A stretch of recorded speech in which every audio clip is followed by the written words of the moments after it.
네, 반갑습니다. 기름진 학점은행제 안선생입니다.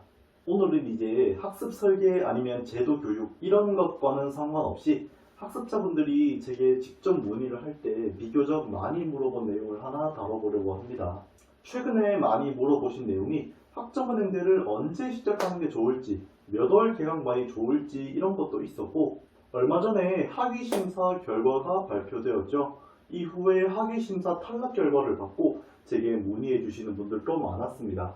개인적으로는 학점은행제 과정의 핵심은 시작보다는 마무리라고 생각을 하고 있거든요. 시작하는 거야 내가 언제 시작하고 싶은지 아니면 이때 시작할 수 있겠다 싶으면은 그 날짜에 맞춰서 계획하고 실천하면 되는 건데, 지금껏 열심히 수업 듣고 할 거 다 해서 학점을 모았는데 막상 학위가 안 나온다 이러면 그때는 정말 큰 문제가 되잖아요. 그래서 이번에는 학점은행제의 시작과 마무리에 대해서 좀 깊게 이야기를 해보려고 합니다. 예전에 제가 학습 설계 가이드 영상 올렸죠. 이게 학점은행제 시작하기 전에 해야 할 가장 기본적인 과정이자 가장 중요한 과정인데, 학점은행제라는 교육제도 자체는 사전 준비 기간이 충분하다고 생각을 하거든요. 내가 만약에 9월 개강반으로 진행을 하고 싶은데 학점은행제에 대해서 하나도 모른다 하면은 시작하고 싶다라는 마음을 가진 그 날짜부터 진행 과정 및 알아둬야 할 교육 제도를 체크하면서 설계를 만들게 될 겁니다.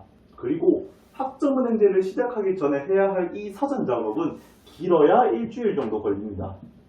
사전에 커리큘럼을 만드는 것이 학점은행제에서 중요한 것은 맞지만 시간을 엄청 많이 투자해야 한다거나 그런 건 아닙니다. 왜? 학점은행제는 계획 다음 단계, 이 실천 단계부터가 진짜거든.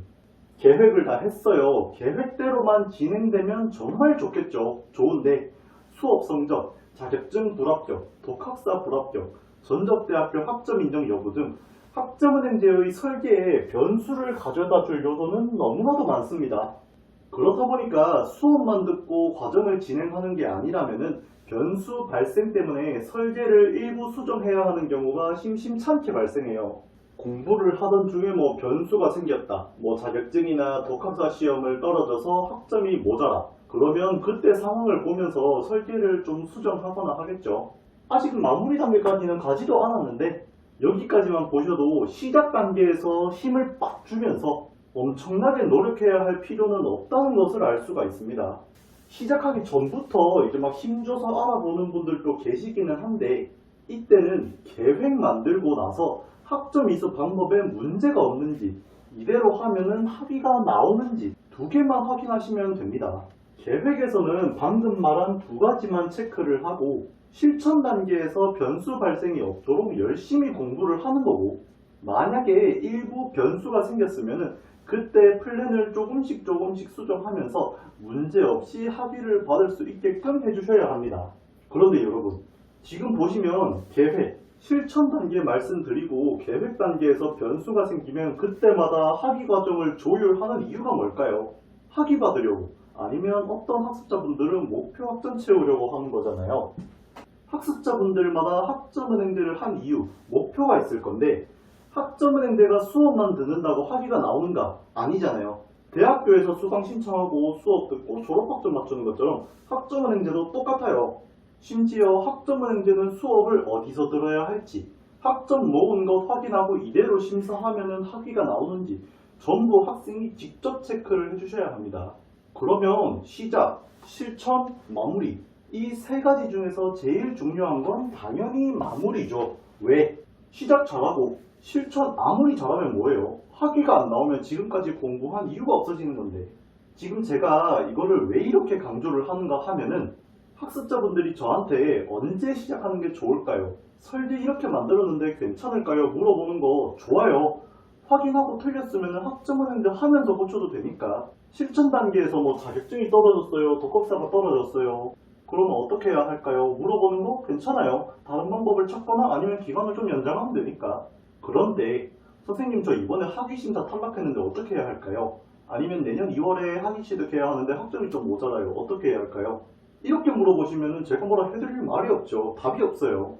이 마무리 단계에서만큼은 절대로 실수가 있어서는 안 됩니다. 학습 설계 만드는 것부터 시작해서 공부를 하는 이 실천 단계, 여기를 아무리 잘해도 이 마무리 단계에서 막혀버리면은 앞에서 했던 이 잘했던 것들이 전부 다 무너지기 때문에 마무리가 중요하다고 제가 계속 강조를 해드리는 것이고요. 그러면 학점은행제의 마무리는 언제부터 준비하는 게 좋은가? 학위 취득 6개월 전. 이 기간이 저는 학점은행제 수강 과정의 골든타임이라고 생각을 합니다. 만약에 학습자님이 23년 8월에 학위를 받고 싶다 하면은 23년 2월에는 어느 정도 학위를 받는 것에 대한 각이 나와야 합니다. 학위 취득 반년 남았을 때 여기 있는 뭐 자격증이나 독학사, 수업 학점을 미친 듯이 넣거나 그러지는 않아요. 학위 취득 반년 전이면은 보통 수업 한 학기 더 듣고 마무리를 하거나 아니면은 수업에 자격증 하나 더 추가하고 마무리를 하거나 이런 식으로 학점을 빡빡하게 추가하거나 할 시기는 절대로 아닙니다. 그럼 이 학위 취득 6개월 전 이때 학습자님 본인이 학점 이수 내역을 한번 쭉 훑어보고 학점을 잘못 계산한 게 없는지 이대로 마무리까지 하면은 확실하게 학위가 나오는지 꼼꼼하게 확인을 해요. 이때 확인을 했는데 뭔가 잘못된 부분을 찾았다. 이 실천 단계에서 잘못한 거를 학위 취득 6개월 전에 찾았다. 그러면 그때는 어느 정도 손을 쓸 수가 있어요. 수업을 좀 더 들어가도 되는 거고 난이도 낮은 자격증으로 학점을 좀 더 채워 넣어 주셔도 되고 이렇게 대체를 할 수가 있는데 8월에 학위 받았는데 5월에 저 학점 이수 내역이 좀 이상한데요? 이러면은 진짜 답이 없어요. 그렇기에 학점은행제를 하실 때 시작, 실천 과정도 정말 중요합니다. 정말 중요한 건 맞는데 가장 중요한 것, 이 마무리 단계라는 것을 꼭 말씀드리고 싶습니다. 모든 학습자분들한테요. 학습자님이 학위 취득을 하든 뭐 편입하려고 12월까지 몇 학점을 모아야 하든 목표 달성 6개월 전 이 골든타임을 절대로 잊지 마시고 안전하게 학점은행제를 진행해 주시길 바라겠습니다. 오늘 제가 준비한 내용은 여기까지인데요. 이번 영상은 학점은행제를 시작하겠다는 분들의 문의도 많고 더불어서 최근에 학위심사 탈락 결과를 받고 제게 문의하신 분들도 많아서 학점은행제의 시작 그리고 마무리 이 부분에 대해서 좀 더 명확하게 말씀드리고자 만들게 되었고요. 학점은행제 내용의 이해보다는 과정에 대한 고민이 훨씬 더 많을 것 같은데 과정을 어떻게 해야 할지에 대한 부분은 학습자분들마다 다르잖아요. 학습자님 본인 상황을 제가 체크하면은 그때는 제가 개개인의 상황에 맞게 직접 피드백을 해드릴 수가 있겠죠. 학습 과정에 대한 고민이 있다면 언제든 댓글 남겨주시고요. 별도로 수강 과정에 대한 상담이 필요하다 하면은 영상 더보기란에 있는 오픈 카톡 링크 이용하셔서 제게 문의해 주시면 답변 도와드리도록 하겠습니다. 오늘도 긴 영상 시청해 주셔서 정말 감사합니다. 영상은 여기서 마무리하도록 하겠습니다. 지금까지 기름진 학점은행제 안선생이었습니다.